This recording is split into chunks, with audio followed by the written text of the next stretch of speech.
We'll have more of that in a little while. You do not want to miss a minute of tonight's show. Welcome to Hannity. This is a Fox News alert. This may be one of the most important monologues I will ever give on this show. Tonight we have a major crisis in this country. Does America have equal justice under the law? It appears tonight the answer is no. Because from everything we now know, there's one justice system for the Clintons, the left, liberals, and all their cronies, and another one for everyone else in America. And tonight on this show, with the result of the indictment of Paul Manafort and his associate, we will show you right here how there is zero evidence of Trump-Russia collusion, zero evidence of campaign collusion. And in spite of all of that, the media has been lying to you all day and all weekend long. What we have is incontrovertible evidence. We will lay it all out tonight. That Hillary Clinton, Bill Clinton, and others sold out America's national security interests, yet only now in the last 2 weeks are we beginning the process of investigating. We have evidence, including an FBI informant, documents, emails, tapes, all showing that in 2009, our government, including then Attorney General Eric Holder, the FBI director at the time, Robert Mueller, and then District Attorney Rod Rosenstein, they all knew that Russia and Vladimir Putin were trying to corner the uranium market right here in America. There's also a strong belief that President Barack Obama knew all about Putin and his crimes in this country, as he probably saw it in his presidential daily briefing. This is news, information, and truth. I promise you can't get anywhere else in the media. And that is tonight's ever-important breaking news opening monologue. Let's start at the beginning. It was announced today that Paul Manafort, well, something that was pretty much expected after his home was raided by the FBI, was indicted today. It's a 31-page indictment. It discussed charges, and we'll put it up on the side of the screen for you. Money laundering, failing to register as a foreign agent, tax crimes. But interestingly, because this is the special counsel that was supposed to investigate Trump-Russia collusion, this indictment has nothing, let me repeat, nothing to do with Trump-Russia collusion. Zip, zero, nada. The most spectacular finding within the Manafort indictment is this. In regards to the financial issues, the last year of any financial transaction was 2014. The years they were looking at was between 2008 and 2014. And as far as we know, Trump wasn't even thinking of running for president in 2014. So in other words, nothing of the Paul Manafort indictment had anything to do with the Trump campaign or Donald Trump. Is this all Mueller has? Because if it is, it's pathetic. Another day, another example, after a year of speculation, no evidence of any collusion between President Trump and Russia. Now, you've heard the saying, we've all heard it, you can indict a ham sandwich. Well, grand juries are convened. Guess what? In case you don't know, only the prosecution gets to present evidence. The defense gets zero opportunity whatsoever to present their case. The legal standard before a grand jury is much lower. They must be convinced probable cause. Okay, but in a court of law, the criminal standard is a jury of your peers beyond a reasonable doubt, a massive distinction. And it's important to point out that this grand jury was impaneled in Washington, D.C. Let's see, one of the most liberal cities in America, where over 90% of the people there voted for Hillary Clinton. Mr. Mueller, do you think that's fair? Now, here's what Paul Manafort's attorney said earlier today. For the first time, they speak out. Listen. That President Donald Trump was correct. There is no evidence that Mr. Manafort or the Trump campaign colluded with the Russian government. Today, you see an indictment brought by an Office of Special Counsel that is using a very novel theory to prosecute Mr. Manafort regarding a FARA filing. The United States government has only used that offense 6 times since 1966 and only resulted in 1 conviction. 6 times since 1966, 1 conviction. So like every American, Paul Manafort, he deserves what we all deserve, the presumption of innocence. However, he is being tried tonight and convicted in the court of public opinion by what is an abusively biased, Trump-hating media. Also, as part of the news that came out today, George Papadopoulos, he admitted, okay, he lied to the FBI. I think he's 29 years old. Now, I knew everybody in the Trump campaign. I never heard about Papadopoulos until today. And I think I knew everybody. Now, the White House says he was a volunteer, and it seems that Papadopoulos, on his own, was trying to create an anti-Clinton Russian dossier, like the Fusion GPS, Hillary DNC, President Obama-funded dossier, and he wasn't successful. So now that we have no Trump collusion, here's what we do have tonight. This is what the media will ignore. This is what matters. These are the facts. This is where the evidence comes in. What did President Clinton or President Clinton wannabe, President Obama, and key members of the administration, what did they know about the Uranium One scandal?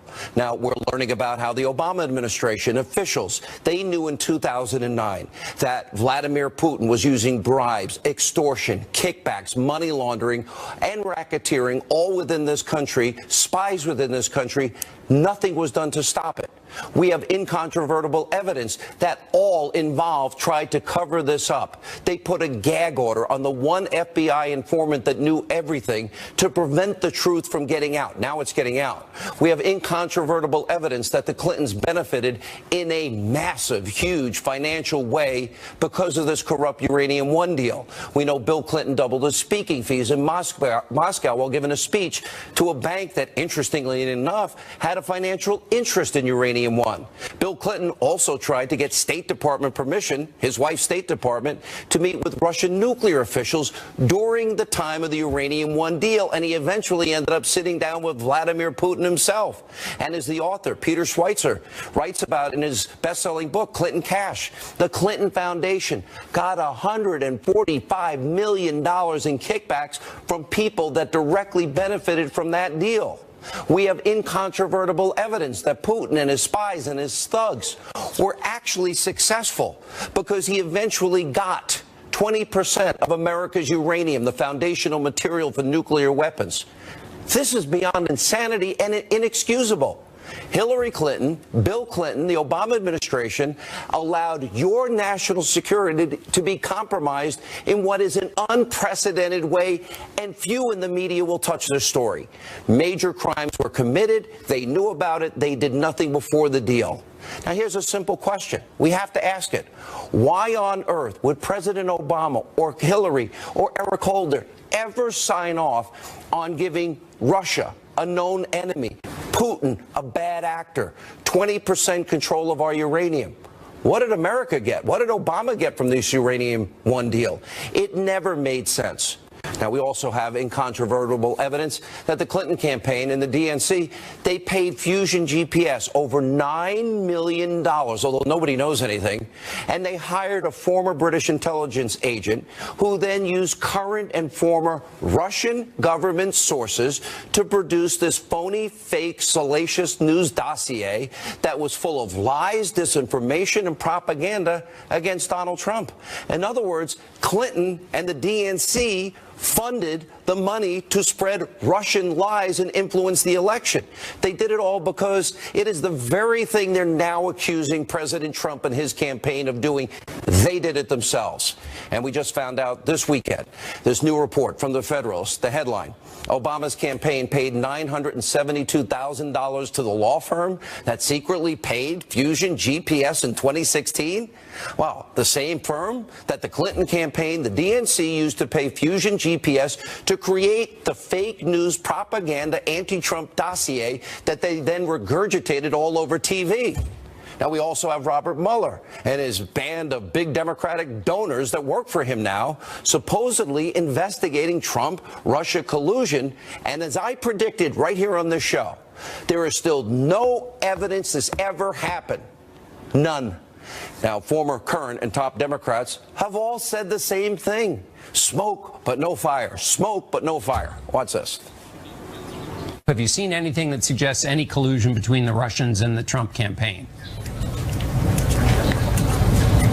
Well, there's an awful lot of smoke there, let's put it that way. People that might have said they were involved, to what extent they were involved, to what extent the president might have known about these people or whatever. There's nothing there from that standpoint that we have seen directly linking our president to any of that. The last time we spoke, Senator, I asked you if you had actually seen evidence of collusion between the Trump campaign and the Russians, and you said to me, and I'm quoting you now, you said, not at this time. Has anything changed since we spoke last? Well, no, it hasn't. I know we need to go soon, but just to be clear, there has been no actual evidence yet. No, it has not been. Okay, no, it has not. At the time I left, I did not see any smoking gun certitude evidence of collusion. Is there any evidence of collusion that you have seen yet? Is there? There is a lot of smoke. We have no smoking gun at this point. No smoking gun. Tonight, still no smoking gun. And your lying media in this country would have all of you believe the indictment of Paul Manafort and his associate, Rick Gates, has everything to do with Trump-Russia collusion. It has nothing to do with it. Here's the truth. Nothing. Now, none of that is related to President Trump. None of it, zero, is related to his campaign. And the vast majority of these allegations all happened before Paul Manafort ever worked for the Trump campaign. And also tonight, the issue of Robert Mueller attempting to change the narrative to distract from the real Russia collusion and massive cover-ups. Don't think this is a coincidence. Last week, right here on this program, we had stunning revelation after revelation, day after day, about Hillary Clinton, Uranium One, the fake news dossier, and that special counsel Mueller is clearly complicit in the Uranium One scandal. Remember, he was the FBI director, the FBI informant, had all the evidence of bribes and kickbacks and money laundering, and he did nothing. So now they need to change the narrative after a very bad week and distract the country from their evidence and their involvement in possible collusion. And by the way, Mr. Mueller, who leaked the indictments to fake news CNN? Was it you? Now, I can confirm exclusively here tonight on Hannity, Friday night, all day Saturday, Manafort's team did not know this was coming. So somebody disclosed this information. That is a crime, Mr. Mueller. You should know this. And by the way, anybody from the grand jury, it's a simple crime. Who did it? Did anyone, Mr. Mueller, in your office do it? Now, while liberals in the media are hysterical, absolutely beside themselves with giddiness, thinking this is the big smoking gun about Paul Manafort, there's another major shoe dropping in these major Democratic scandals. Now, we first reported on Tony Podesta over a week ago on October the 24th. He's the brother of Clinton's former campaign manager, John Podesta. And according to Politico, Tony Podesta is now stepping down from his lobbying group because he is being investigated by the special counsel. And as we have now been reporting, the probe into Tony Podesta and his lobbying group came about after Mueller started looking into Manafort's finances. NBC News even pointed out that Podesta's group worked with Manafort on a public relations campaign called European Center for a Modern Ukraine. And NBC News even adds that Mueller could be looking into whether Podesta and his company violated what's known as FARA, the Foreign Agents Registration Act. And Politico was reporting that both Tony and, John Podesta, Hillary's campaign manager, and even Sid Vicious Blumenthal, they were all conveniently together this weekend at Hillary Clinton's birthday party in Washington. Wonder what everybody talked about.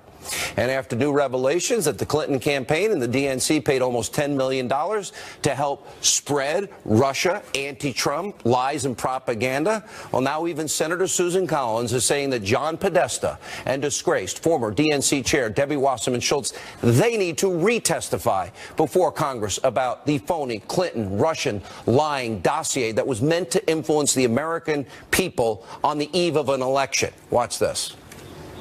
They absolutely need to be recalled. It's difficult to imagine that a campaign chairman, that the head of the DNC would not know of an expenditure of this magnitude and significance, but perhaps there's something more going on here. But certainly it's worth additional questioning of those two witnesses.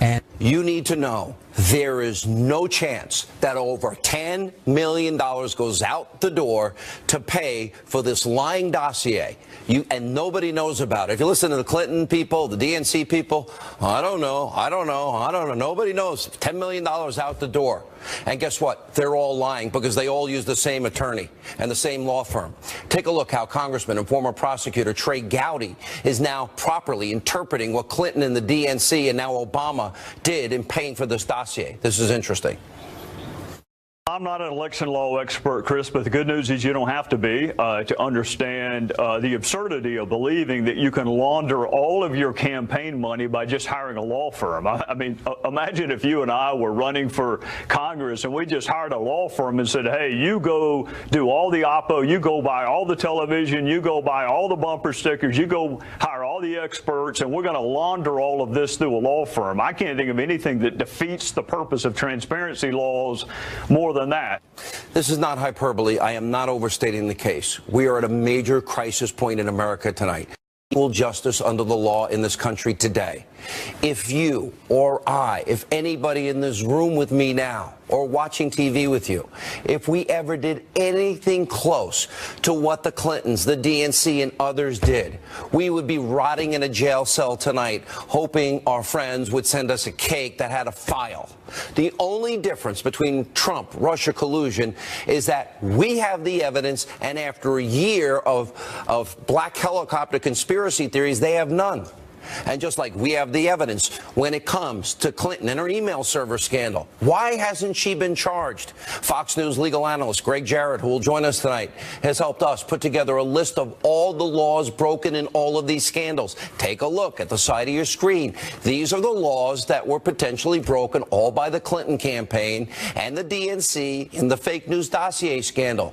Of course, they used Russian sources bought and paid for by Hillary, the DNC, and Obama to smear Trump and influence the election with Russian lies. Then there's the massive Uranium One scandal that Congress rightly is now investigating. We do need a special prosecutor. Finally, you have, look right there, federal statutes involving crimes like bribery and mail fraud and wire fraud and racketeering. And as we've been saying, all of this is beyond serious. It compromised our national security, and people should be put behind bars. There's also the Clinton email server scandal. I haven't forgotten. Truth matters. The law matters. Equal justice matters. Remember, she had secret, top secret, special access program, classified information on a server stored in the bathroom of a mom and pop shop. Her team also deleted over 33,000 subpoenaed emails using bleach bitten, acid wash, smashing Blackberries and other devices with a hammer, removing the SIM cards before giving the mobile devices to the FBI. That's called obstruction of justice.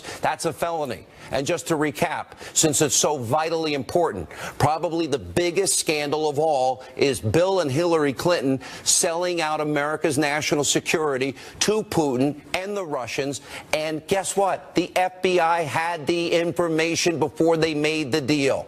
And the FBI director's name at that time was Robert Mueller. And Eric Holder was the attorney general at the time who oversaw the FBI. They had to know. And yet a year later, when even though they had evidence of bribery and collusion and money laundering and all these crimes, they ignored the evidence, and Eric Holder and Clinton signed off on the single, beyond the Iranian deal, dumbest national security decision ever. Rod Rosenstein, he oversaw the investigation. Remember, he's the guy that appointed Mueller on a local level while he was serving as a U.S. attorney for Maryland. He appointed Mueller to be the special counsel here. This is beyond incestuous. What about investigating their roles in Russia? Hillary Clinton's State Department, Eric Holder, signed off on the deal a year later, knowing that Putin's, what his intentions were to corner the uranium market. Bill Clinton makes a fortune, doubles his speaking fees, paid with a check from a bank that has a financial interest in Uranium One. He tried to get his wife meetings with Russian nuclear officials for him, but he met with Putin instead.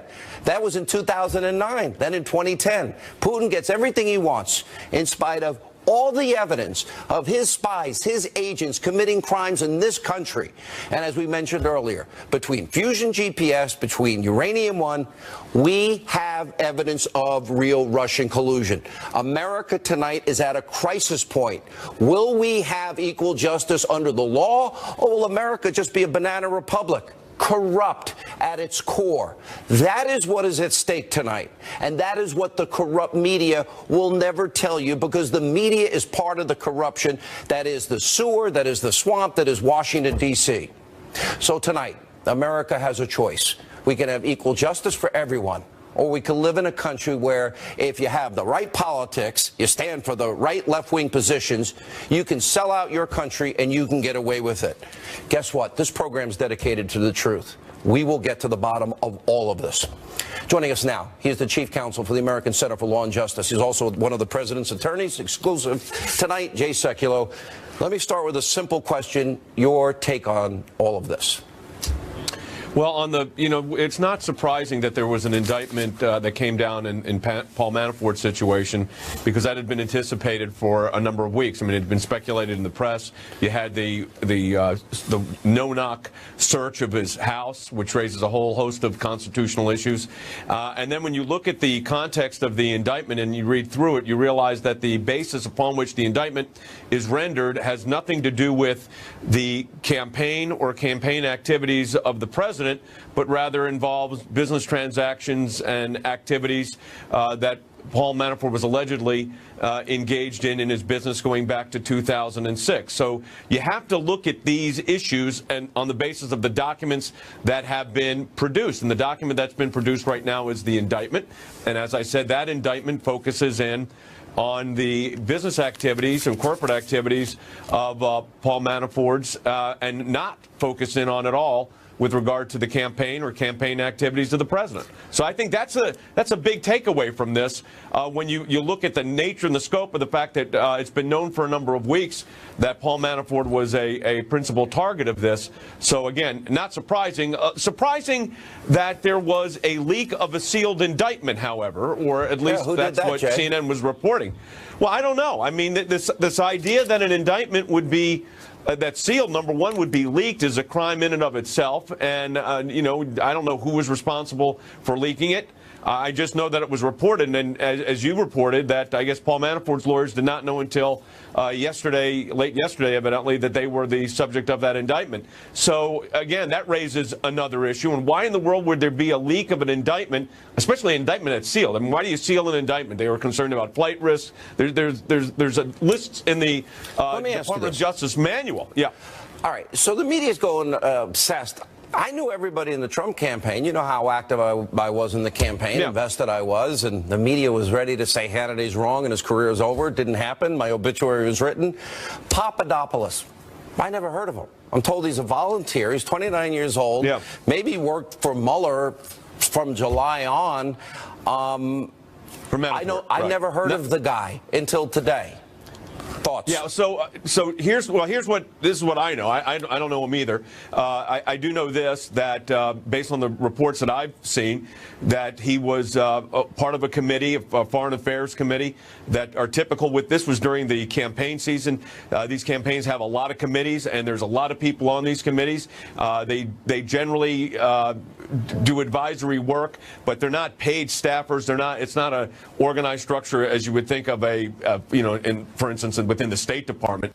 This was a volunteer, and what he did or did not do is also interesting in the document, because what did he get charged for?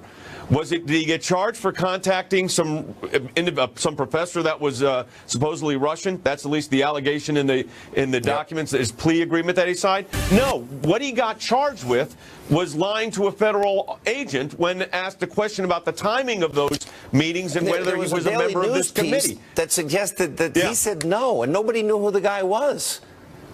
Yeah, but again, this is the FBI didn't, or the special counsel didn't indict here for his conversation that he had with purportedly someone that had some Russia affiliation, this professor.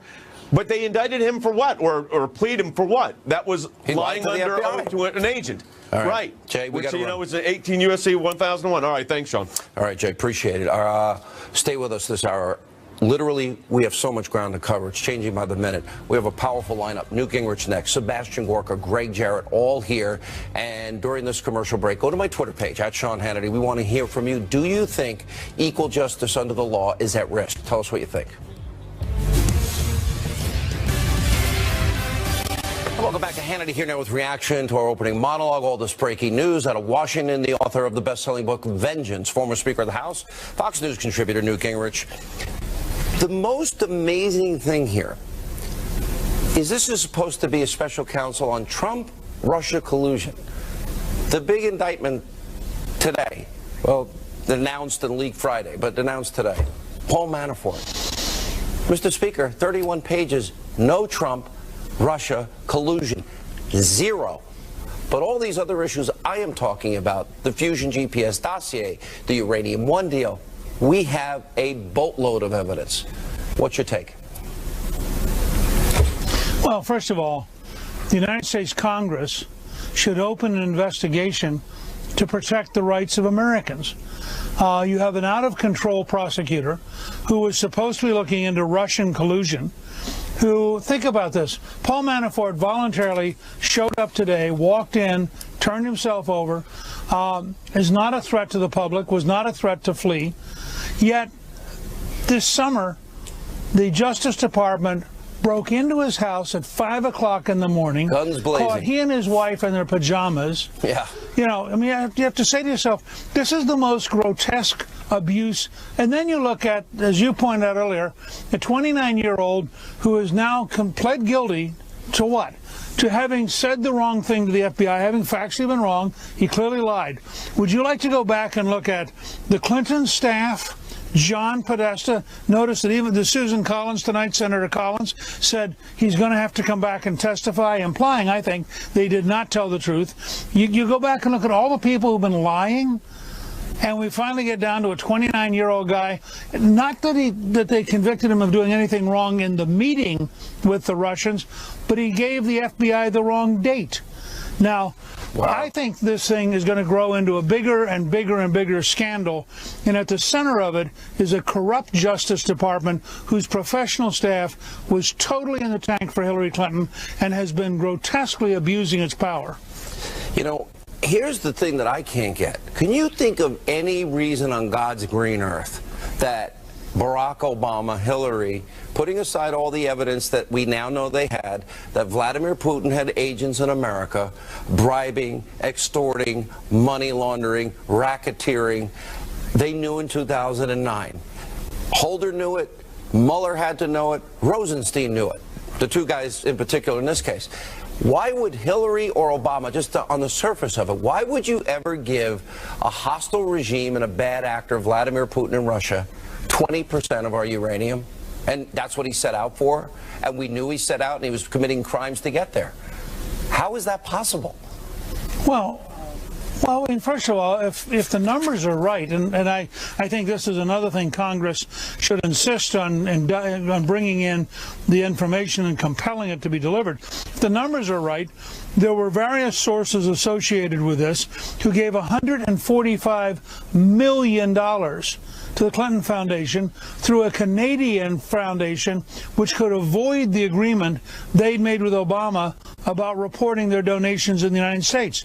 Now, as bad as the Bill Clinton $500,000 speech was for a Russian bank, this is 290 times as much money.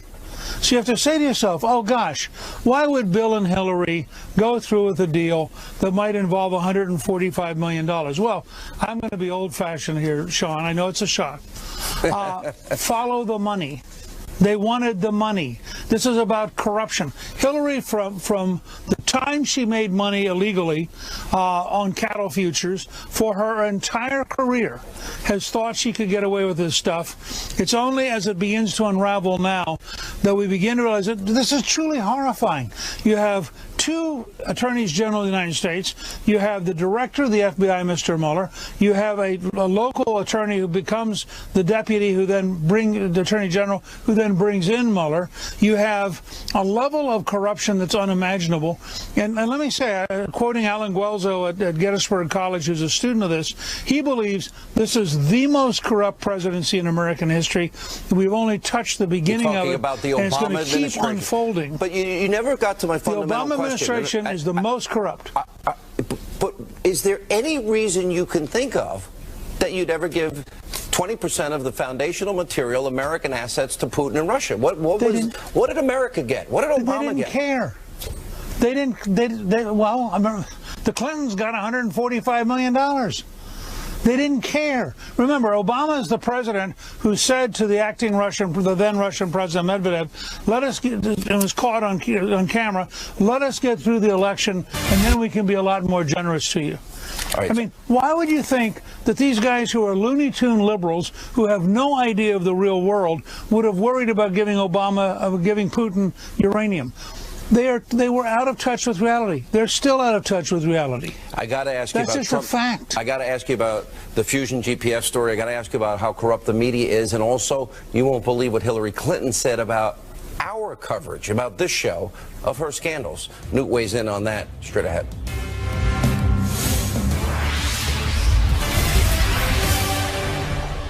I would have much preferred to have come to the dinner tonight from a slightly closer residence. But it does strike me that in the last few days, at least Fox News seems to think that's where I live in the White House. Because they spend a disproportionate amount of their time talking about impeaching me. So look, if they want to make a trade, I'd be more than willing. No, we're just pointing out potential crimes and corruption that you have had, and we believe in equal justice under the law. And what you did was inexplicable, Hillary. That was her over the weekend, once again attacking Fox News and obviously us, because we dare to tell the truth about the scandal surrounding her. We want equal justice under the law. We continue more. Former Speaker of the House, Newt Gingrich. All right, the very thing they have been accusing President Trump and his campaign of, no evidence after a year, we now know they're guilty of. We now know that Clinton's campaign, the DNC, and now we learned over the weekend Barack Obama, about $10 million, over $10 million of money spent to a law firm, they all use the same law firm, to funnel money to this Christopher Steele that gets phony information from Russia, this salacious dossier using Russian sources to influence Americans.